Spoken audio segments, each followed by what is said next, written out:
Duke was projecting to be a young team next season, albeit with a wise and seasoned backcourt, but that just changed.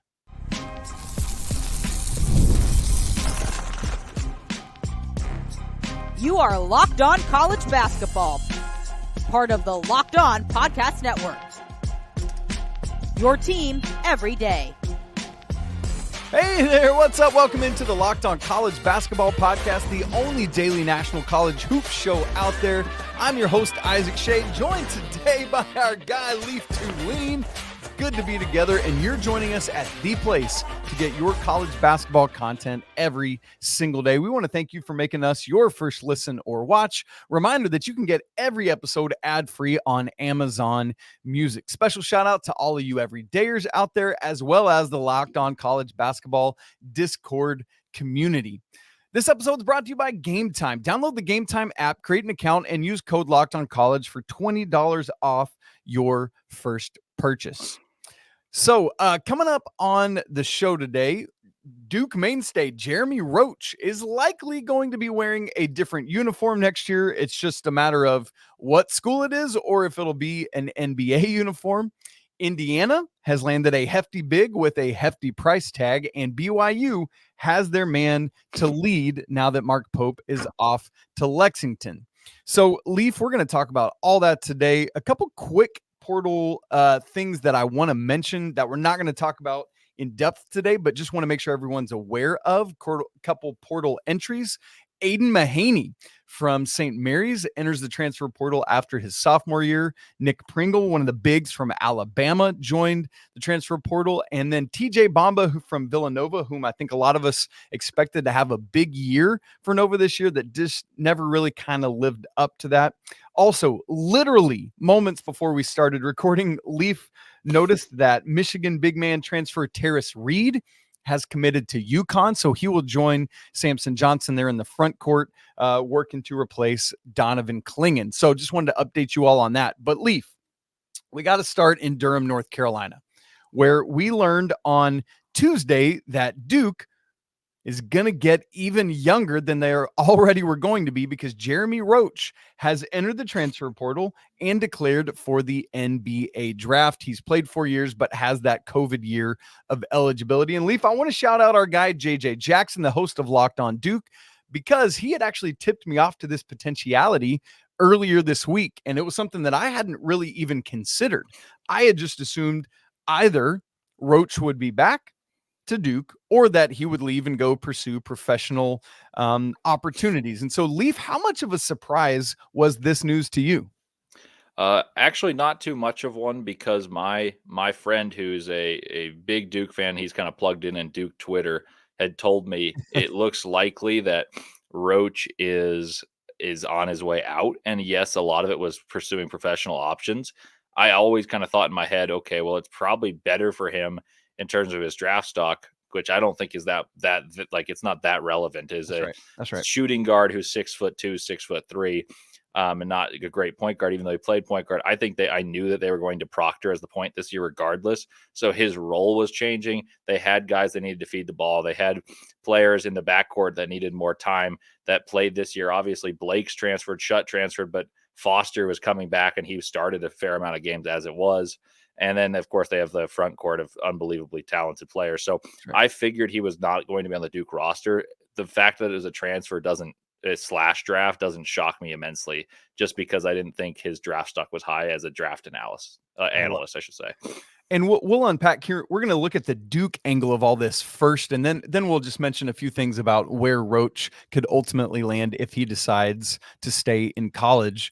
And Leaf, part of this was a conversation that Andy and I actually had on Monday's show, where we talked about how Duke came into the offseason 4 scholarships over budget for next year, but now here they are. They're now 3 scholarships under budget with all of the draft decisions and transfer portal entries. And so, Leaf, where this is at right now is even before the Roach and Shutt news, Duke was already looking young, but now all the more so. Here is what Jon Scheyer currently has on his roster. Of the 13 available scholarships, 10 are committed. There is one junior, that's Tyrese Proctor, who you just talked about. They have 3 sophomores, Caleb Foster, Sean Stewart, and TJ Power, and then 6 incoming freshmen, unbelievably and phenomenally talented freshmen.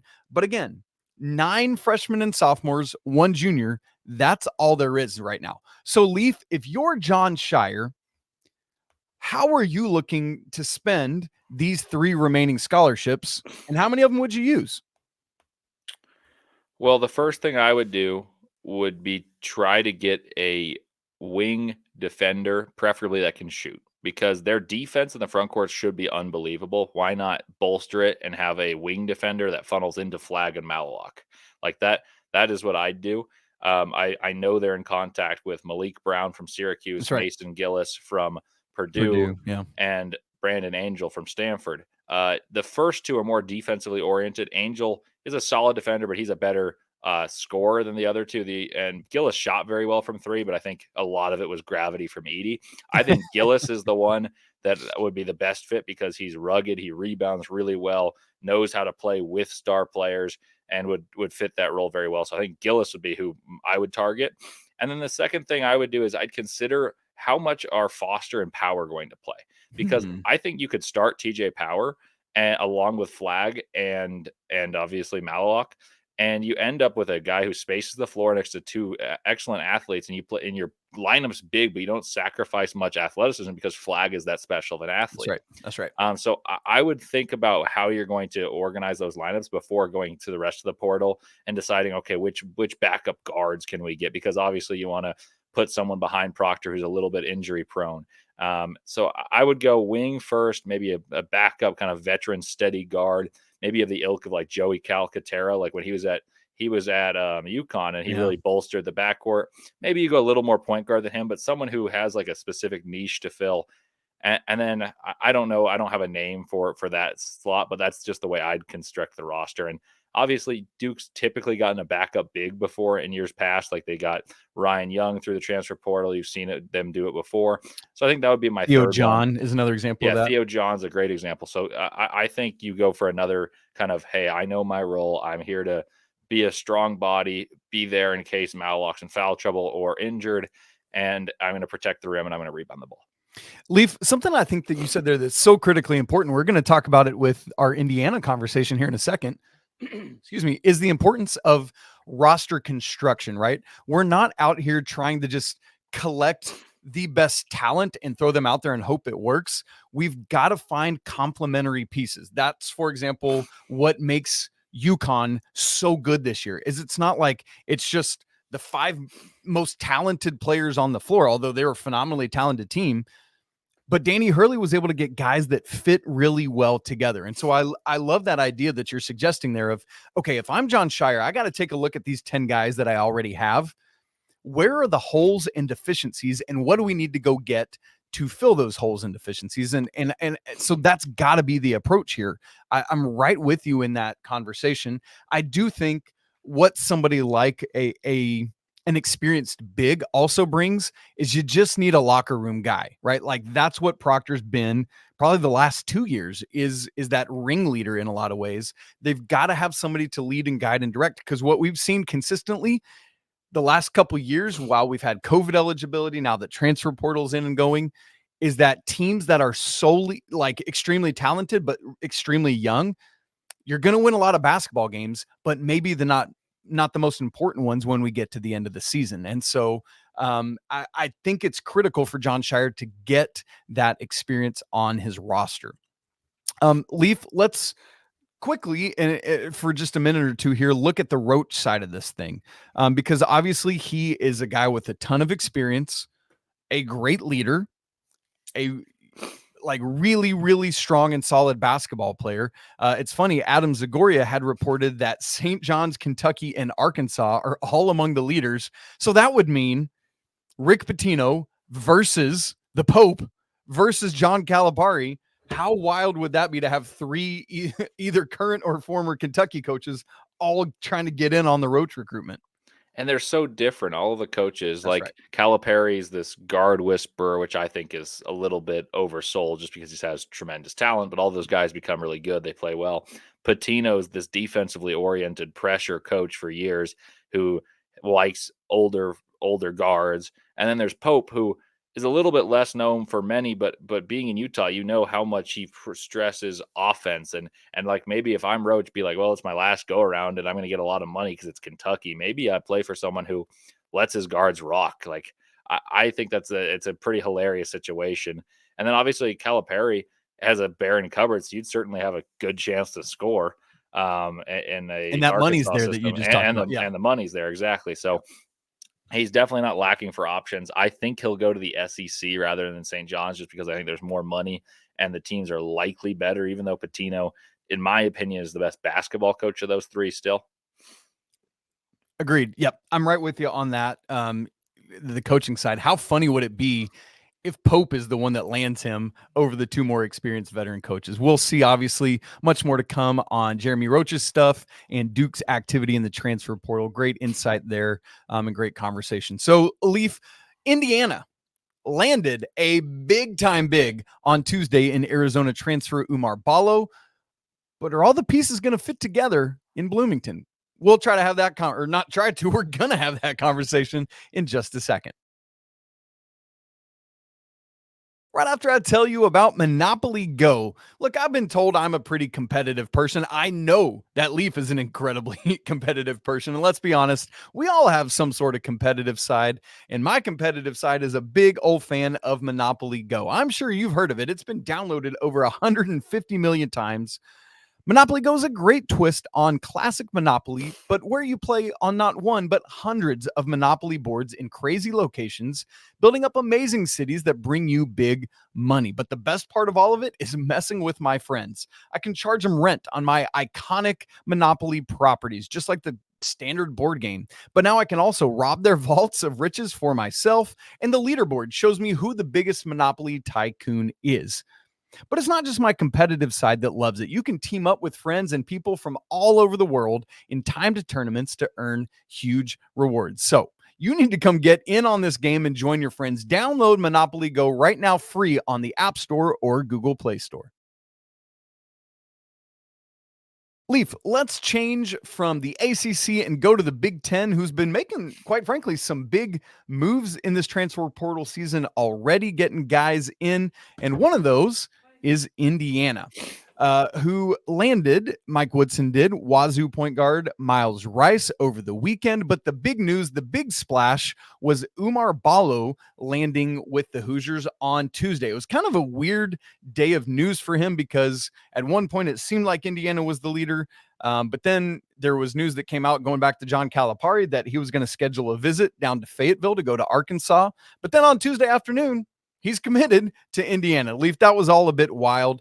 As we look at these two guys, Myles Rice last year, what a great story, getting to play for Wazoo after going through cancer and treatments, had 14.8 points per game, 3.8 assists per game. Oumar Ballo averaged a double-double for Tommy Lloyd, 12 points, 10 rebounds, a phenomenal big man.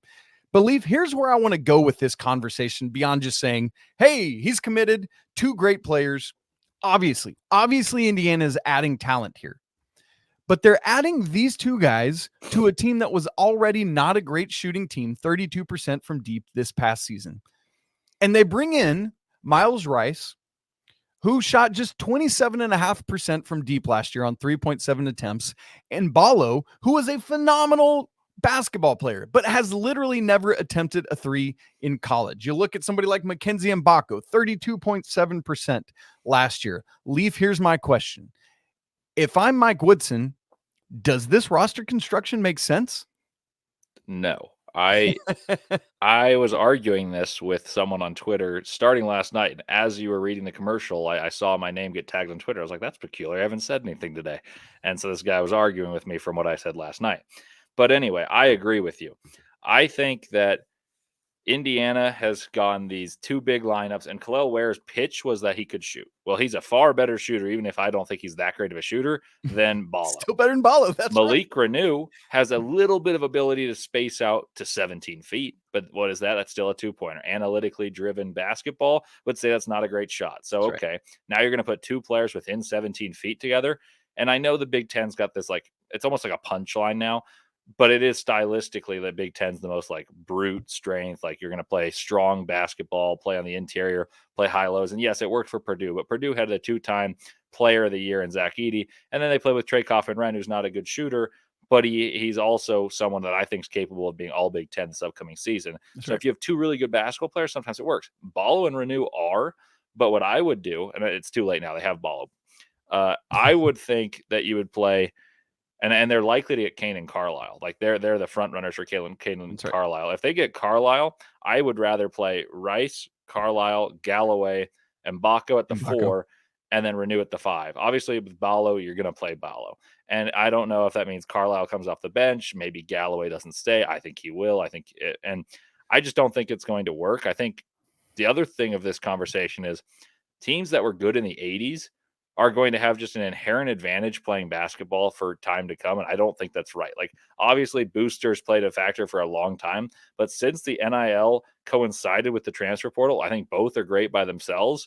And this is not a novel thought. A lot of people have said this, both are great by themselves, but combined, they're not very good. I think it's becoming mercenary, like that type of basketball. And so Indiana, I know they made a championship in 2002 against Maryland, but like, their success is rooted in history. Kentucky, more so than recently, success is rooted in history. North Carolina, even to a degree, is rooted in history. Obviously, they've been very good. Same with Duke recently, and all these teams. UCLA is another example. All these teams are going to get transfers, and I'm all for rich basketball schools getting transfers and being great, but I don't think they should have the natural advantage of just having deeper pockets and having free agency. That's like a small market team competing with the big market teams in the Premier League and in soccer, where there's not a salary cap. So of course, Man City, who's got the richest pockets, are going to get all these players. And so I just think there's something that has to change for the balance of basketball. That said, the rich programs like Indiana are going to be good. Carolina's going to be good, and it's going to be fun to watch, but I don't think it's necessarily sustainable. Here's what I'm trying to figure out. You know, you talked about Malik Reuland, and he's obviously already announced that he's coming back, but that was before the Ballo news. You're talking about these various lineups, and that's what I'm trying to figure out is, if I'm Malik Reuland, I'm having some very serious conversations with Mike Woodson to say, you got to pitch this thing to me, because I need to know, do you see me and Oumar Ballo playing together at the 4 and 5? Because if not, I think I'm out, right? Like, that's just the nature of where we're at in this kind of mercenary landscape that you were just talking about. And I bemoan that. I hate it. But it is what it is, and this is what we talk about. So if I'm Malik Reuland, do I hang around? Yes, because I think you're going to lead the team in scoring still. Ooh. I think the ball is going to be played through him, and I don't think their team's going to be better for it, because I don't think those two work well together. But Renew's got a very good scoring touch and acumen. He knows how to move around the ball. So I think it's either he or Myles Rice leads the team in scoring. And so just because I get that role and presumably a lot of NIL money for him, I'd probably stay. But I agree with your point entirely. I think that he must have signed off on going for Ballo beforehand. And if he didn't, then I would enter the transfer portal, like you said. I just think that the move for Ballo puzzles me more than anything. Like, he played on a team that had like 1.5 bigs. Like, Keshad Johnson wasn't a great shooter, but he's a stretch. Right. And Arizona, if you ask me, booted Ballo out more than Ballo left Arizona. I think they were like, well, we've played these two bigs and we keep getting ousted in the Sweet 16 or prior.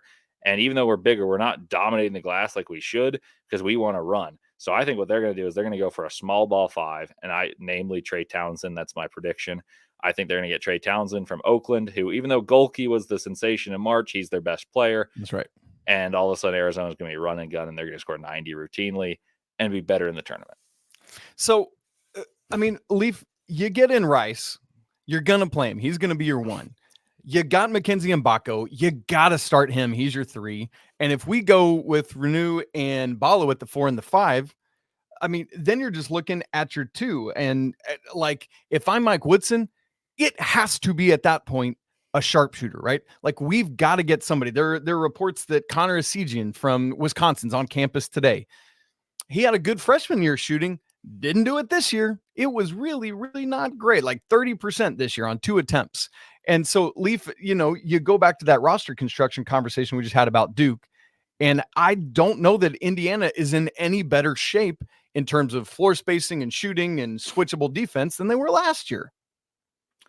I think they're more talented, but I don't think they're in a better spot in terms of personnel. Yeah. I do think Myles Rice is 20 times the player, and I don't mean this as a slight to Xavier Johnson, but he was in and out of the lineup. He doesn't shoot well himself, and he's not a passer. So I think Myles Rice was one of the best players on a tournament team that won a game, and he's only going to get better. I think if you put the ball in his hands, he could be the best point guard at Indiana since Yogi Ferrell. I think Hood Schifino is really good, but I think he was more of a scorer than a point guard. He just kind of bloomed into that.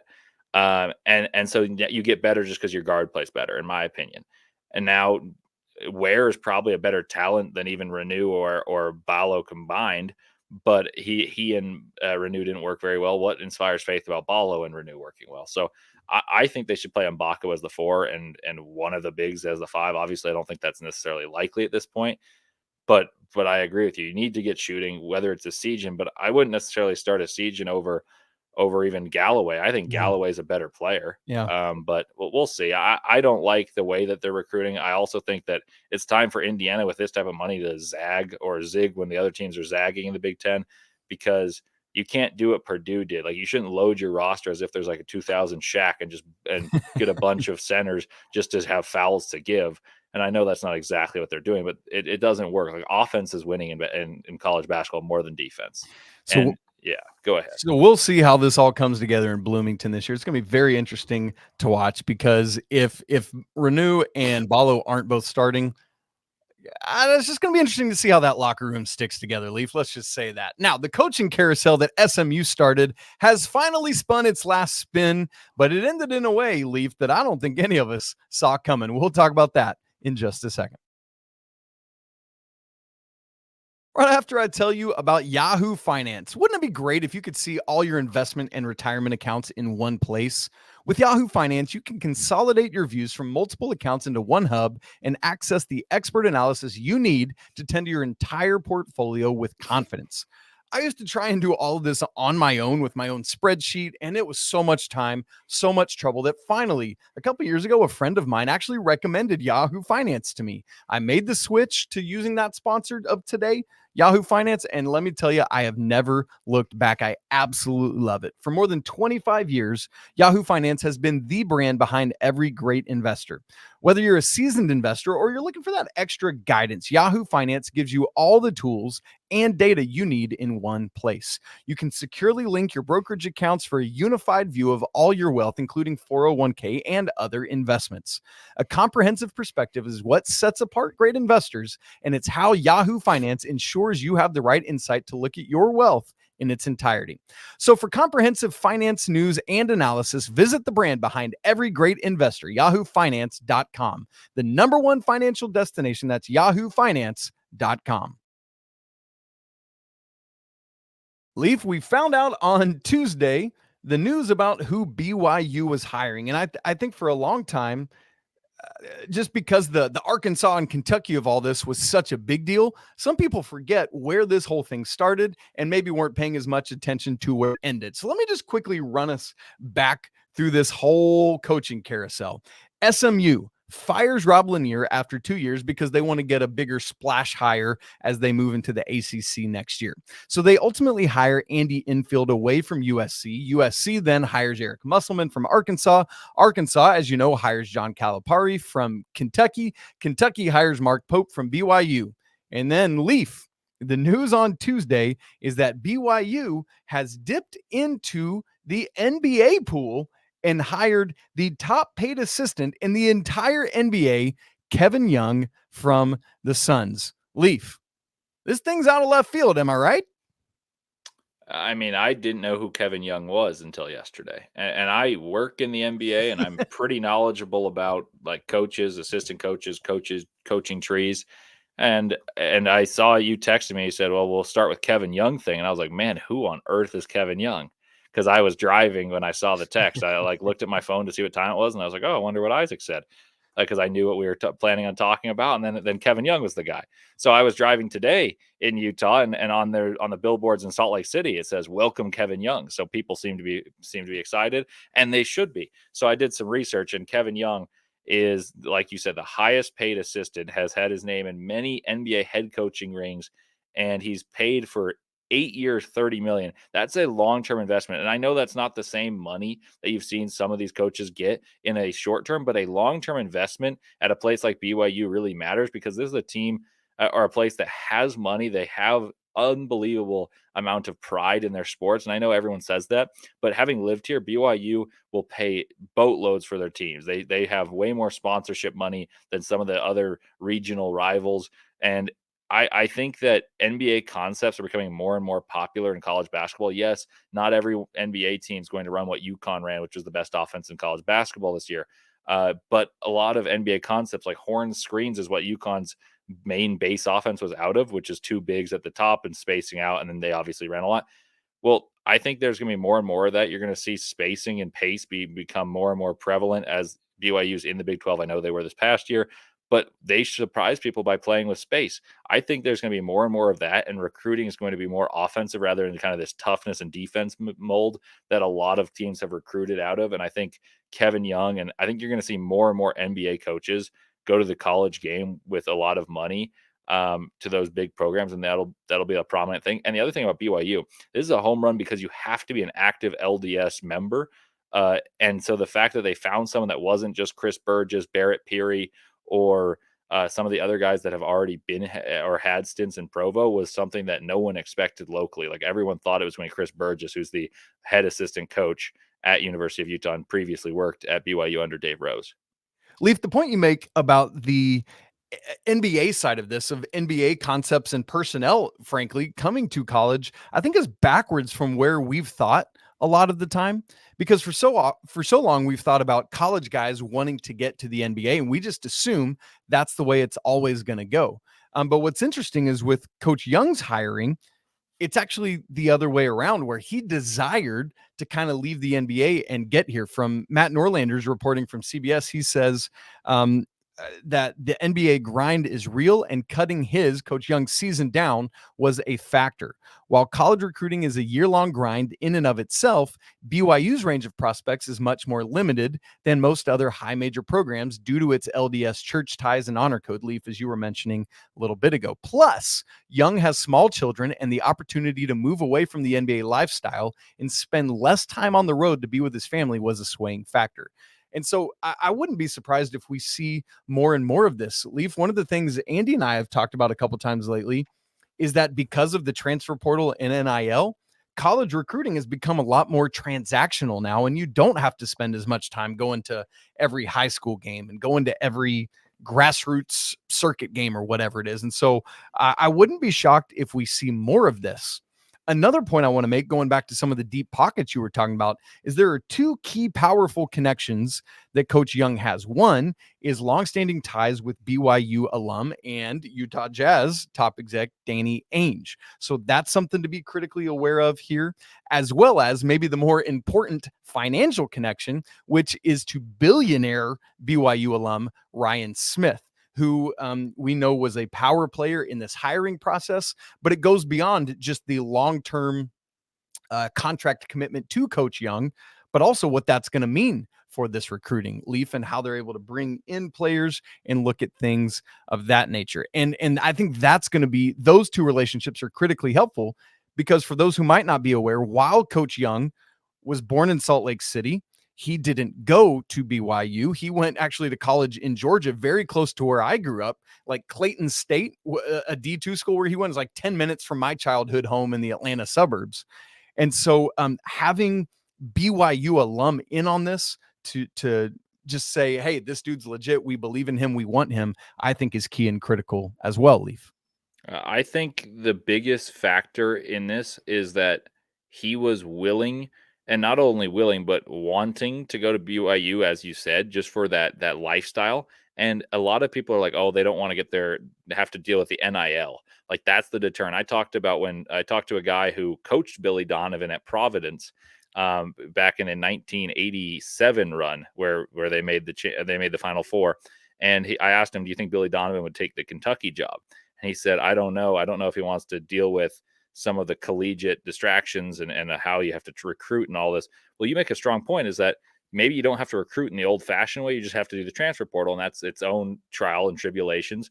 But Kevin Young brings the NBA offense. He has money here that he's getting quadruple as much as what he was as the highest paid NBA assistant. Now, if you're an NBA coach, you probably get half of what you're getting for college, but you also get an 8-year contract at BYU, and you're in a new conference. You have the money support, you have the backing of two of the most powerful people at BYU or associated with BYU, and I think it's a home run hire because almost everyone thought it had to be Chris Burgess, and if you weren't going to pry him from the direct arch rival Utah, then who are you going to get? Because you're limited by the religious association. So I think BYU is in a very good place, and I think all of Utah, including Utah fans, are thinking, wow, they really did a great job with this. And that's not necessarily a good thing to think when you're the rival school.